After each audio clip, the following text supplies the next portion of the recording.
সাত ধরনের ছেলেদের বিয়ে করবেন না। নাম্বার 1, যে ছেলে বৈধ পথে ইনকাম করে না। নাম্বার 2, যে ছেলে নেশা করে। নাম্বার 3, যে ছেলে জুয়া খেলে। নাম্বার 4, যে ছেলে যৌতুক পাগল।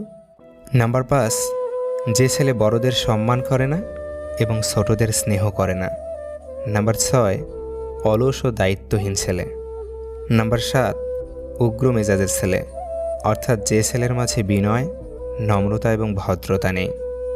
জীবনে কাউকে পাওয়ার পরও যদি আরও ভালো কাউকে পাওয়ার আশা করো, তাহলে একদিন দেখবে জীবনের সবচেয়ে মূল্যবান কাউকে তুমি হারিয়ে ফেলেছ। সমস্যা জীবনের একটা অংশ, এটি থাকবেই। হয় নিজে সমাধান করো, নয়তো সময়ের উপর ছেড়ে দাও। অন্ধকার দূর করার জন্য যেমন আলো দরকার, তেমনি ভালো মানুষ হওয়ার জন্য ভালো মানুষের সংস্পর্শে আসা দরকার। মিথ্যে কথা বলার জন্য তীক্ষ্ণ বুদ্ধি এবং প্রখর স্মৃতিশক্তির প্রয়োজন হয়, কিন্তু সত্যি কথা বলার জন্য শুধু সততার প্রয়োজন হয়। যখনই কারো সাহায্য প্রয়োজন হবে, সরাসরি তাকে বলুন, আমি আপনার সাহায্য চাই। এতে অনেক দ্রুত কাজ হবে। মেয়েদের সম্মান কী জিনিস ছেলেরা তখনই বুঝতে পারে যখন সে কোনো মেয়ের বাবা হয়। মন, মাথা আর মেজাজ সবসময় ঠান্ডা রাখবেন।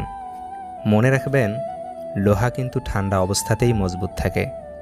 গরম থাকাকালীন তাকে যে কেউ যে কোনো আকার দিতে পারে। ইগনোর করা শিখতে পারলে দুনিয়ার অর্ধেক সমস্যা শেষ। মানুষকে আপন করে রাখা মনে হয় পৃথিবীর সবচাইতে বেশি কঠিন কাজ। যাদের সময় দিতে গিয়ে নিজের সময় নষ্ট করেছ, একদিন তারাই তোমার জন্য এতটুকু সময় দেবে না। শুধু সময় নেই বলে অজুহাত দিয়ে চলে যাবে। সম্পর্কগুলো তো তখনই চিরস্থায়ী হবে যখন ভালোবেসে দুজন দুজনকে হারানোর ভয় পাবে।